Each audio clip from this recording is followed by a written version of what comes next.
So let's talk about the stock market. Is this thing that drives so much of our world a force for good, or is it actually, evil? Let's get into it. You usually hear two completely different stories, right? On one side, people call it this incredible engine of prosperity that builds fortunes and funds amazing new ideas. But on the other side, you hear it's nothing more than a giant high-stake casino that just rewards greed. So which one is it? Well, as you've probably guessed, the truth is way more complicated than that. All right, to really understand this, let's start with the case against the market. Let's hear from the prosecution, shall we? What are the biggest arguments for why this whole system can feel so destructive and, frankly, unfair?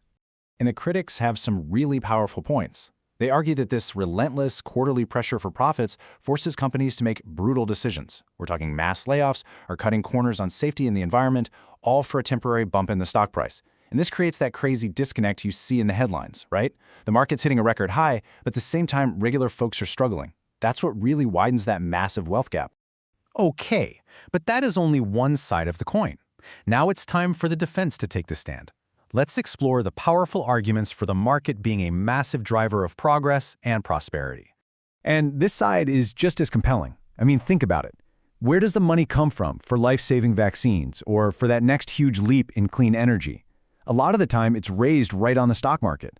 And for millions of us, our 401ks and our pensions are our only real shot at a secure future. And guess what powers their growth? Yep, the market. It's one of the only ways that regular people can build real generational wealth. So you see the pattern here, don't you? It's this incredible push and pull. For every single major criticism of the market, there's a really strong counter-argument. It's blamed for inequality, but it also gives everyone access to building wealth. It can drive short-sighted decisions, but it also funds world-changing long-term innovation. This duality is absolutely key. And this quote right here, this really gets to the heart of the whole thing. The market isn't a person. It doesn't have intentions or morals. It's not good or evil. It's just a tool. And like any powerful tool, its impact really just depends on who's using it and for what. So here's the verdict. The stock market isn't good. It isn't evil. It's something else entirely. A powerful, powerful tool. Let's really define it then.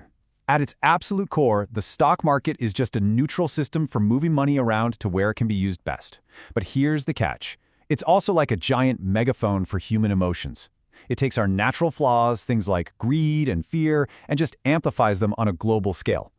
Think about a market bubble or a sudden crash. That's pure human psychology magnified for the whole world to see. It's kind of like fire, Fire itself isn't evil. It's an essential tool that can warm your home and cook your food.